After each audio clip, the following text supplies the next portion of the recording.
Before we get into the video, could everyone please subscribe to my Endless Diary Tales channel? Thank you so much. I woke up thinking maybe this birthday would be different. Not perfect, I knew better than to hope for that. But different. Maybe a quiet dinner, maybe a kind word. Maybe they'd remember I was still living in the same house, still their daughter, still trying to feel like I belonged in a family that forgot how to say my name with love. I was turning 21. Not a child anymore.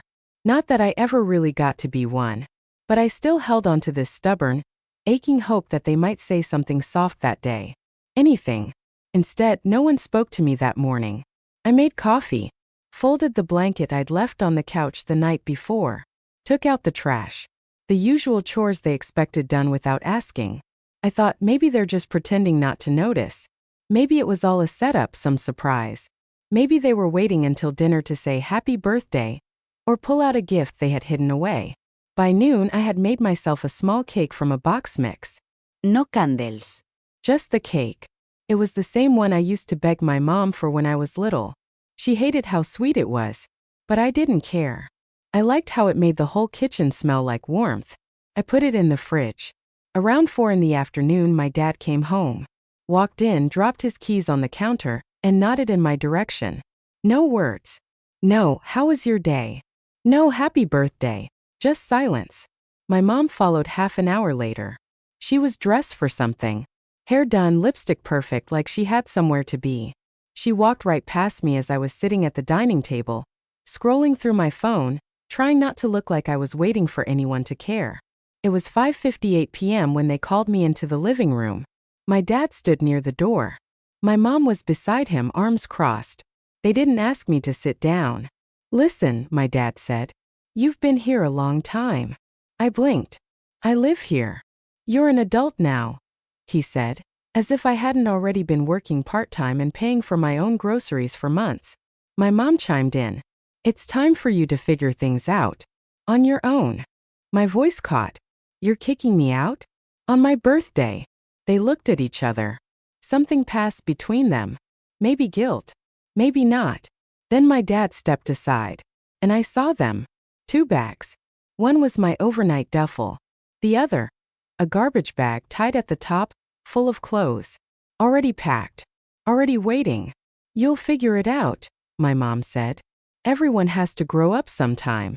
My mouth opened but no sound came out. I looked down at my socks. I hadn't even put on shoes. I hadn't eaten dinner. The cake was still in the fridge. I don't have anywhere to go. You have friends, she said flatly. You'll be fine. No hugs. No goodbyes. My dad opened the door.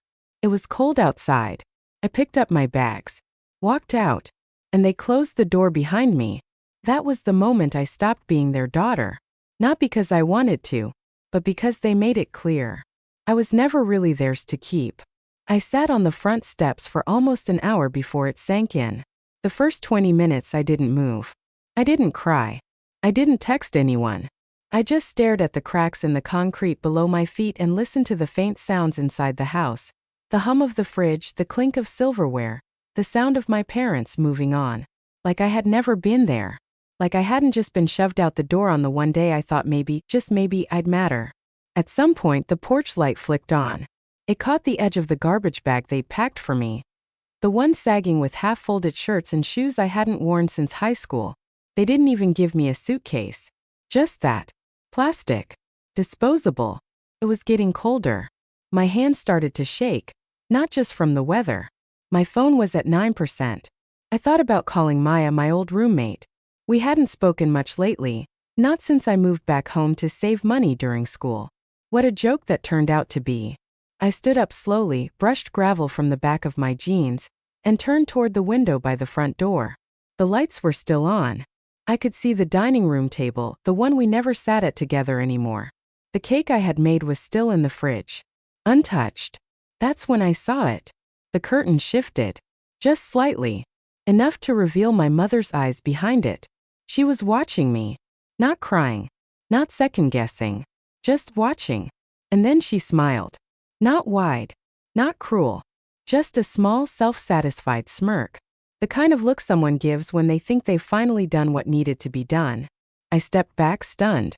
I didn't know what I expected, maybe shame. maybe regret. But what I saw was pride.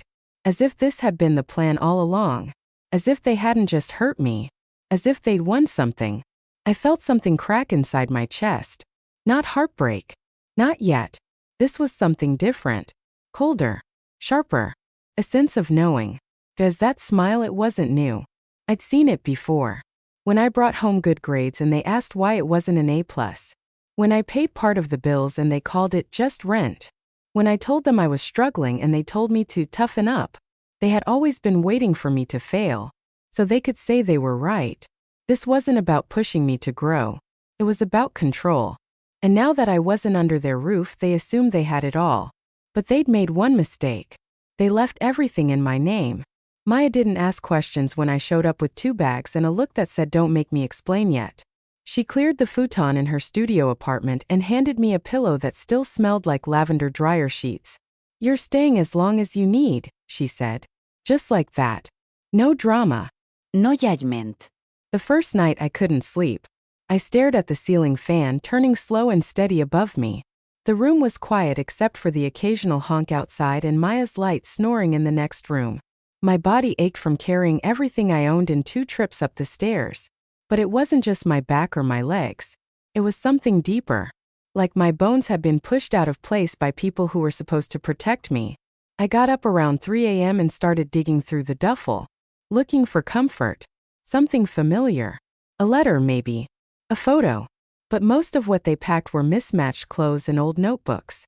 At the very bottom I found a folder. My name was written on the front in blue pen. My mom's handwriting. Inside. A pile of unopened mail they'd been collecting for me. I didn't even know I had mail. I flipped through. Mostly junk. A cable ad. A student loan statement I had already paid off. Then one envelope stopped me. It was from a credit card company I didn't recognize. Curious, I opened it. Statement summary for account ending in 4721. Cardholder. My full name. Balance $13,872.46. Minimum payment 2. $532. Due date, March 15th. I froze. I didn't have a card ending in 4721. I didn't even know this account existed. And I definitely hadn't spent nearly $14,000. I flipped to the transaction page. Target. Nordstrom. A Disney hotel booking. An auto repair shop I'd never heard of. Grocery stores in neighborhoods I hadn't driven through in years. Monthly charges for a gym I didn't belong to. It hit me like a freight train. They had opened a credit card in my name. Not with me. In me. No consign. No permission. Just my social security number, probably stolen from when I was a teenager. Just another thing they took before shoving me out the door. I checked the dates. Charges going back 3 years. Vacations they told me they saved up for. Dinners I never got invited to. Bills they claimed were tight, on while I paid for my own textbooks out of pocket. I pulled out my phone. Opened a browser. Searched, can parents open credit card under child's name? Answer. Only if the child consents. Otherwise it's fraud. Fraud. I wasn't even mad yet. I was numb. Somewhere between disbelief and resignation. They hadn't just kicked me out. They had used me. For years. For points. For flights. For backup credit. And I never knew because they never thought I'd have the power or distance to look. I sat there for another hour. Reading. Researching. Learning about credit laws. About how to file a dispute. About how to freeze an account. And somewhere underneath the disbelief, I started to smile. Not out of revenge. Not yet. Just clarity. Because they thought I was powerless. But the card was mine. I didn't sleep the next night either. Not because I was anxious. Not exactly. It was something else. Like adrenaline on pause. Like my body knew I was about to change something important. And it wanted me wide awake to feel every second of it. I spent the evening reading. Not articles, policies. Credit agreements. Federal fraud laws. Consumer rights. I watched videos with monotone lawyers explaining how identity theft works when it's someone who raised you. I learned what paperwork I'd need, what forms to file, what words to use so the bank would listen. I wasn't rushing. This wasn't revenge. It was reclamation. At exactly 1:07 a.m., I logged into the credit card portal. The login details had been changed recently, but they'd been lazy. My birthday was still the backup password. I was in within 3 tries. The dashboard greeted me like a punch to the gut. Available credit, $128.14. Total balance, $13,870 plus. Last payment, 2 weeks ago. A gas station, a fast food chain, and something listed simply as designer furnishings. They were still using it, even after kicking me out. Still spending on my name like I was a ghost they could charge into debt. My hands hovered over the keyboard. I clicked on the Settings tab, scrolled to the bottom. Freeze account. 1 button. No dramatic music. No flashing warning. Just a confirmation message. Are you sure you want to temporarily freeze this card? Yes. Click. Next option. Would you like to report suspicious or unauthorized activity? Yes. Click. It took less than 90 seconds. 3 years of theft, control, and manipulation paused with 2 clicks. The screen loaded a new banner. Your card has been successfully frozen. I stared at it. Not smiling. Not crying. Just breathing. It was the first time in a long while that my body felt like mine again. No one yelling. No one gaslighting. No one treating my existence like a bill they didn't ask for. I closed the laptop, got up from the futon, went into the tiny kitchen and poured a glass of water. My hands were still shaking, but it wasn't fear anymore. It was something closer to release. Back in the room, I laid down, phone turned off, notifications silenced, heart finally slowing. They had kicked me out thinking I had nothing. No home. No money. No power. But what they didn't know was that the very foundation they stood on was built under my name. And now, it was cracking. My phone started buzzing before the sun came up. The first ring came at 6:17 a.m. I let it go to voicemail. Then another. And another. 4 in a row. All from my dad's number. I didn't need to answer to know what it was about. I waited. At 6:32, the first voicemail came through. I tapped play and listened on speaker, lying flat on my back under Maya's spare blanket. What the hell did you do? His voice was already tight, already furious. Your mother's card got declined at the gas station. Do you think this is funny? You're playing with things you don't understand. Call me back. Now. Click. No επάλεγη. No confusion. Just anger. Because that's what it had always been. His first language. A second voicemail followed. This time it was quieter. Controlled. Sweetheart, this isn't okay. I don't know what you're trying to prove, but freezing the account was reckless. We need to fix this. You need to call the bank and undo it. These things have consequences. Consequences. Like I hadn't already lived under them. By the time I got out of bed, I had 7 missed calls, 4 voicemails, and 1 text from my mom. We need to talk about this.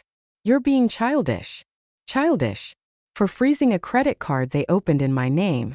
For disabling access to a system they built without my consent. I didn't respond.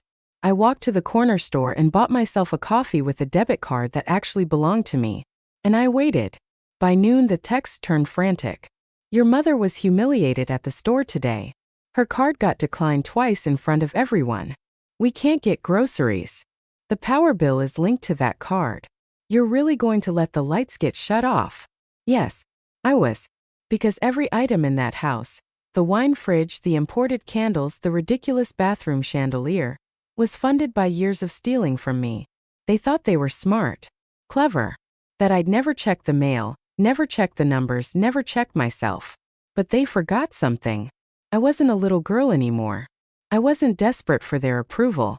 I wasn't chasing their scraps of love. I was an adult, legally, emotionally, financially. And I had something they hadn't counted on. A record. Because everything they did, every transaction, every bill, every late fee and auto payment and emergency, was still tied to my name. They wanted control. But I had the receipts. And now they were watching it slip through their fingers. Started with a ping. I hadn't muted the family group chat. Honestly, I'd forgotten it even existed. It was mostly birthday gifts, blurry pictures of cousins' babies, and the occasional forwarded prayer chain from an aunt in Idaho. But this time it buzzed with intention. Aunt Diane. Hey sweetie. Can you give your parents a call? They're really upset. That was the first one. Polite. Soft. Fishing. Then came the second. Uncle Ron. I don't know what's going on, but freezing their cards? That's extreme. They're your parents. And then the flood. Cousins I hadn't spoken to in years suddenly had opinions. One called me selfish. Another said I was embarrassing the family. Someone, probably my mother, added a screenshot of her declined transaction at the grocery store, captioned, "This is what she did to us." No context. No explanación. Just shame curated and distributed like it was truth. I watched the messages pile up on my screen. Accusations. Disappointment. A few emojis from people who didn't even understand the situation, but still felt the need to weigh in. The tone was clear. I was the villain. The ungrateful daughter. The problem. I scrolled. Let it burn. Then I did something I never would have done before. I responded. Not with a paragraph. Not with an apology. Just 4 images. Screenshots of the credit card statement. Account holder me. Transactions, $13,872.46. Open since age 16. No caption. No explanación. I sent them. Closed the app. Let the truth marinate. 15 minutes of silence. Then finally, Cousin Jay, the only one who ever really saw me. Wait. They did that under your name? I sent one more message. For 3 years. Without telling me. While I lived under their roof. And they kicked me out on my birthday. And that was it. The group chat died. No more gifts. No more lectures. Just one long blinking thread of seen messages. A few hours later I got a DM from Jay. You were right. I'm sorry. I didn't know. Neither did I. Not really. Not until I stepped far enough away to see it. Later that night I got a message from a different cousin, one I barely knew, who said, they did something similar to my mom when she was younger. Opened an account and left her with the debt when she moved out. It nearly ruined her credit. And there it was. The truth. This wasn't new. This wasn't an accident. This wasn't love gone wrong. This was a pattern. A family system built on silence, control, and shame disguised as parenting. And now the silence was broken. For people like my parents, the worst thing that can happen isn't losing money. It's losing face. They'd built their entire identity around looking put together. My mother especially, social events, PTA meetings, Instagram perfect family posts. Every holiday dinner had matching napkins. Every photo of us was color coordinated. And every crack in the foundation was buried under a smile wide enough to cover it all. But the cracks were spreading now. And no amount of curated Facebook posts could hold them together. I didn't go looking for it, but word traveled fast in our community. A family friend texted me. Someone who used to babysit me when I was little. Is it true? Your parents' cards are frozen? My mom said they were seen paying with cash and counting singles. They weren't just inconvenienced. They were embarrassed. They couldn't book the vacation they bragged about every spring. They had to cancel brunch reservations. My dad, who loved flashy purchases, suddenly started wearing the same 2 shirts to church. And when people asked, they lied. Oh, we're simplifying. We're going green, cutting back on plastic. We're budgeting intentionally this year. It might have worked. If not for the voicemail they accidentally sent to the wrong number. My mom ranting to someone about how I hijacked the account. Her voice sharp and unfiltered, venting about that ungrateful girl. And how she thought she'd scare us, but she'll come crawling back. The voicemail got forwarded 3 times. By the time it reached Maya's phone, it had made its way through half our extended network. People who once nodded along with my mom's fake smiles were now whispering behind her back, wondering what else was hidden beneath the polished surface. Then came the knock on Maya's door. I didn't need to look through the peephole. I opened it. My mother stood there, in sunglasses too big for her face, holding a neutral-colored purse like it might protect her from the truth. She didn't ask how I was. Didn't say she missed me. Didn't even say happy belated birthday. Just stood there and said, "We need you to come home." I tilted my head. Why? She blinked. Because this what you've done, it's gone too far. People are talking. We can't even go to dinner without someone asking if we're broke. I didn't respond. She softened her tone. Tried the maternal voice. You don't know how hard it is to be a parent. We did what we had to do. But this isn't how families solve things. I stared at her for a long moment, then said calmly, You don't want me home.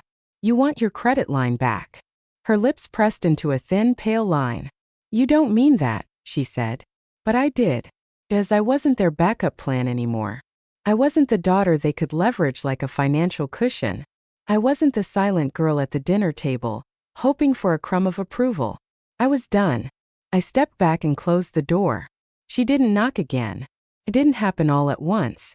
There was no overnight transformation, no viral moment of revenge or justice or applause. Just quiet mornings, long evenings, and a slow, steady unraveling of everything I thought I had to be. I got a job first. Nothing fancy, retail, part-time, enough to start. Folding clothes, restocking, smiling at customers who complained about the price of things they'd never had to earn. But I was earning now. Every dollar felt like a brick in a wall I was building for myself. I opened a new bank account. My name. My control. No linked users. No shared passwords. I signed up for credit alerts. I checked my balance every morning like it was a ritual, not out of fear but out of power. I wasn't afraid of numbers anymore. I enrolled in community college again. Picked classes I actually wanted this time, not the ones my dad said were smart or marketable. Art history, a writing seminar, financial literacy, ironic maybe, but necessary. I sat in the front row and took notes like my future depended on it, because it did. Maya and I split rent after 2 months. She gave me the bedroom, said I earned it. I cried a little when she wasn't looking. It was the first time in years I felt like someone was happy to share space with me. Not out of obligation but because I added something, not drained it. I bought my own birthday cake that year. One slice wrapped in a paper box with a candle I picked out at a dollar store. I didn't light it. I didn't make a wish. I just sat at the kitchen table, fork in hand, and whispered, You made it. Because I had. Not far. Not fast. But forward. I wasn't rich. I wasn't healed. But I wasn't frozen anymore. I was thawing. Becoming. One choice at a time. I got texts from my parents now and then. My mother tried different tactics. Guilt, silence, fake kindness. My dad offered to talk like adults. I didn't reply. Not out of hate. Just out of clarity. They had made their choices. Now I was making mine. And this time every decision had me at the center. Not their approval. Not their needs. Not their image. Just me. The envelope looked like junk mail. Plain white. No logo. No handwritten address. Just a typed label and a barcode in the corner. I almost threw it out. But something about it made me pause. It was heavier than usual. I slid my thumb under the flap and opened it slowly. At the top, name redacted versus my name. Notice of legal action. For a second, the words didn't land. I read them again. And again. Then I laughed. It wasn't loud. It wasn't bitter. Just stunned. They were suing me. My parents. For financial damages and emotional distress. The letter claimed I had illegally interfered with household finances. That I had exposed personal transactions in a malicious and harmful way. That I had caused them reputational damage and undue hardship. I sat down on the kitchen floor with the letter still in my hands. Maya came out of her room a few minutes later and found me there. I handed it to her. She read it, blinked, then asked, Are they serious? I nodded. She asked, What are you going to do? I said, I already did. Because 2 weeks earlier I had spoken to a lawyer. A free consultation at first. Then a paid retainer when she saw the documents I had, the statements, the history, the proof. She told me what they'd done wasn't just wrong. It was criminal. She had already filed a counterclaim in my name. Identity theft. Unauthorized use of credit. Emotional abuse. So when the letter arrived, I wasn't shaken. I was ready. I made a copy of the notice. Scanned it. Sent it straight to my lawyer with one line. They blinked. 2 weeks later, the case was dropped. Without explanation. Without apology. But the message was clear. They didn't expect me to fight. They expected me to fold. To flinch. To fear. But I didn't. I got another update the following month. They'd missed mortgage payments. The house was under review for refinancing. One of their accounts had gone into collections. I didn't celebrate. I didn't post about it. I just opened my journal, wrote the date in the corner and below it. You taught me how to survive. And I'm better than you at it. This year I didn't wait for anyone to remember. I didn't scroll through old texts. I didn't check the mail hoping for a card that wouldn't come. I didn't wonder if my parents would send a message out of guilt, or if extended family would act like nothing happened. I booked a cabin. Nothing fancy.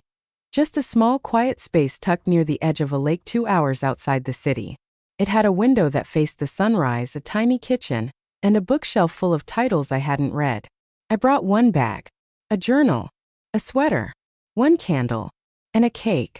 Not store-bought, not iced with someone else's idea of celebration. I made it myself. Simple vanilla. My favorite. With one candle in the center, gold, tall, glowing quietly in the dim light of the kitchen when I lit it. I didn't make a wish. I made a statement.